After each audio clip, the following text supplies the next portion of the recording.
Salve a tutti, eccoci qui a Soundtrack City con Massimo Privitera. Ciao Massimo. Ciao Marco Testoni. Eccoci qui. Allora, oggi è un magazine dedicato ai libri che noi di tanto in tanto recensiamo sia su Colonne Sonore che qui su Soundtrack City. Libri più o meno usciti ultimamente, ma che ovviamente sono attinenti alla musica. Oggi ne abbiamo scelti due, uno Massimo e uno io. Uno è in qualche modo il mio proiettato nel futuro, nella tecnologia, e l'altro invece, quello di Massimo, invece più spirituale, no? Parlaci un po', Massimo.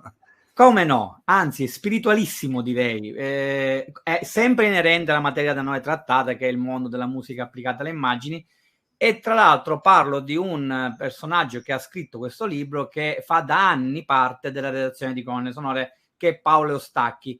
Eustacchi è un vero esperto di musica nel cinema russo, nel cinema sovietico, e ha trattato in diversi libri nel corso degli anni questa materia da lui tanto amata, tanto apprezzata, e ci tengo a far vedere una sorta di escalation che poi porta a questo ultimo libro di cui parleremo nello specifico, perché lui trattò tanti anni fa in questo libro, In volo tra suoni e immagini, poi parlò con interviste a Frank Strobel, Gidon Kremer, spero di pronunciarli bene, Natalia Gutman e Andrei Tarkovsky, e parlò proprio della grande musica per il cinema di questi autori e del loro modo di applicarla alle immagini del cinema russo. Poi successivamente trattò sempre un medesimo argomento, però un po' più nello specifico, andando nelle visioni sonore nella Russia del XX secolo, quindi il grande cinema russo del dopoguerra attraverso la musica applicata alle immagini. E non ultimo, però da un punto di vista, come dicevi prettamente tu all'inizio, più spirituale, più diciamo tendente alla poetica della musica attraverso la preghiera, questo ultimo libro, che è proprio Suoni, Visioni, Preghiera, sempre di Paolo Eustacchi. Tutte e tre pubblicati con edizione della Meridiana.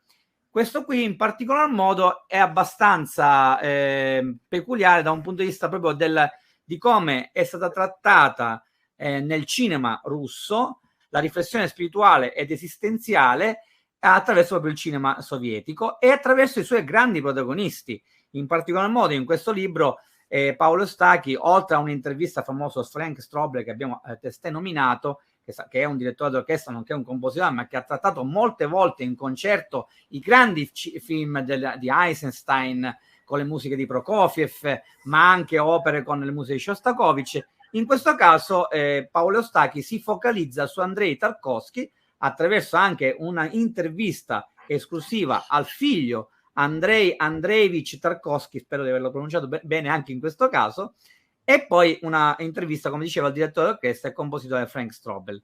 Qui si parla del cinema di Tarkovsky, del cinema di Eisenstein e anche del cinema di Larisa Septico, e mi auguro di aver detto bene anche in questo momento questo nome. Però è un libro molto particolare. Ci tenevo proprio a citare una parte di un commento a questo libercolo molto intenso, anche pur nelle esigue dimensioni, ma molto molto intenso da un punto di vista proprio librario e contenutistico, perché Paolo Stachi, che ha preso, diciamo, spunto per la stesura di questo volume dopo aver tenuto una conferenza importantissima alla Goldsmith University of London, intitolata per l'appunto The Influence of Orthodoxy on Russian Cinema and Soundtrack, dove all'interno si parla per l'appunto di il già citato Prokofiev, Schnittke, grandissimo autore, Alfred Schnittke, che io ritengo un'eccellenza della musica applicata alle immagini dal punto di vista proprio mondiale, nel cinema per l'appunto degli autori che vi citavo, oltre a Elem Klimov, a Kirill Serebrennikov e poi anche a molti poeti che hanno reso importante Arseny Tarkovsky e Aka Madulina.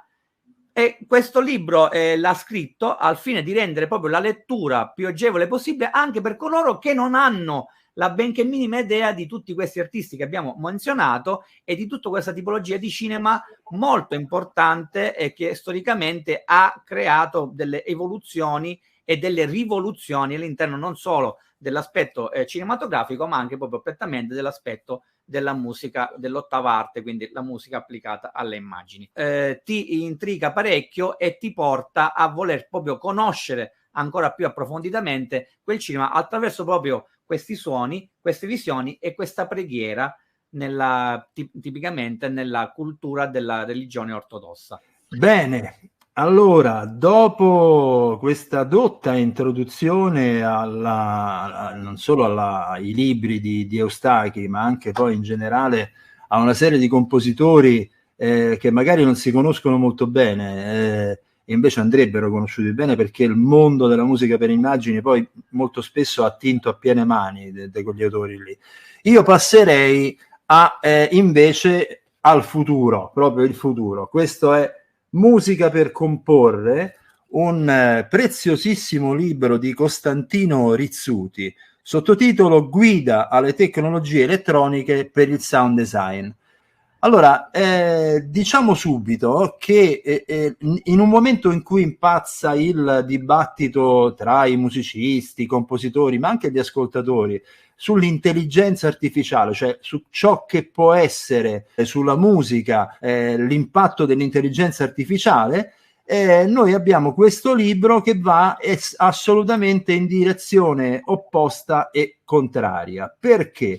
Perché come scritto nell'introduzione, è un libro che va a scandagliare nel campo della fabbricazione di strumenti musicali elettronici aperti, orientati al sound design e le arti sonore, ma soprattutto autocostruiti.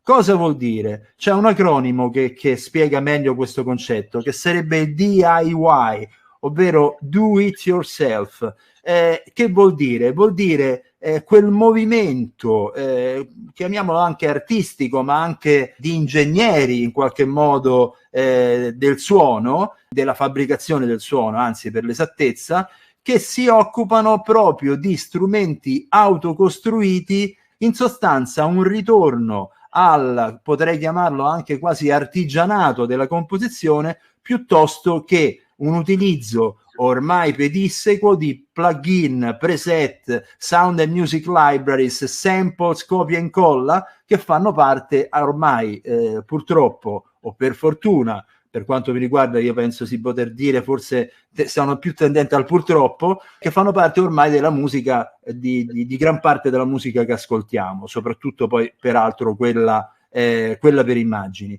C'è una frase che mi è rimasta impressa nella prefazione di Francesco Galante, che va meglio a spiegare questo concetto. Oggi il mercato garantisce un agevole accesso alle tecnologie musicali preconfezionate su larga scala dal capitalismo industriale, con la conseguenza che questo stato delle cose ha ammorbidito e omologato la gran parte del fare artistico, favorendo quell'abitudine sociale al consumo passivo delle risorse tecnologiche, pensate da altri e connotate per scopi molto utilitaristici e immediati.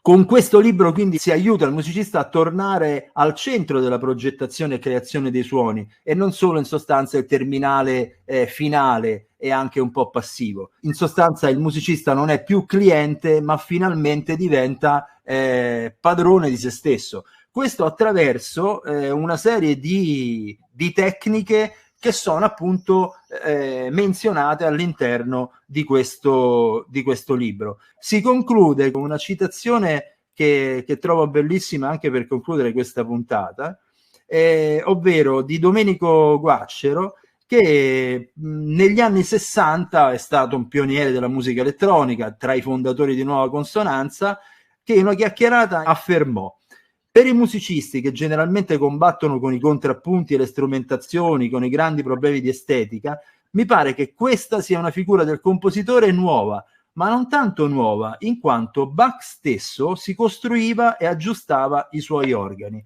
Quindi che cosa vuol dire? Vuol dire che in sostanza non è niente di nuovo, è un ritorno a una figura del musicista anche costruttore dei propri strumenti, che in fondo c'è sempre stato. Ecco.